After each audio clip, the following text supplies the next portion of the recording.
Hello friends, welcome back to my channel স্মৃতিলিপিতে তোমাদের সবাইকে সুস্বাগতম। তো আজ তোমাদের সাথে শেয়ার করতে চলেছি একটা খুব সিম্পল মাটন কারির রেসিপি। খুব সহজেই বানানো যাবে। তো চলো, আমি প্রথমেই মাংসটাকে ভালোভাবে ম্যারিনেট করে রেখেছিলাম। আদা বাটা, রসুন বাটা, লঙ্কা বাটা দিয়ে, আর একটু টক দই দিয়ে, আর একটু ধনের গুঁড়ো, জিরের গুঁড়ো দিয়ে সব কিছু দিয়ে একটুখানি ম্যারিনেট করে আমি 2-3 ঘন্টা ঢেকে রেখে দিয়েছিলাম। তারপরে পেঁয়াজ কুচি করে রেখে দিয়েছিলাম।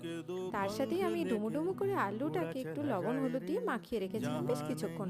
তারপরে গ্যাসে কড়াইতে তেল গরম করে আলুটাকে ভেজে নেওয়ার পরে সাথে সাথেই তার সাথে পেঁয়াজ, একটু আদা রসুন বাটা সব কিছু দিয়ে ওটাকে ভালো করে নাড়িয়ে চাড়িয়ে মাংসটার সাথে আমি ভালো করে কষিয়ে নিলাম একটু গরম জল দিয়ে। তাছাড়া আর আলাদা করে আমার আর একটুও মশলা লাগেনি। লাস্টে একটু গরম মশলা ঘি দিয়ে নামিয়ে নিলাম।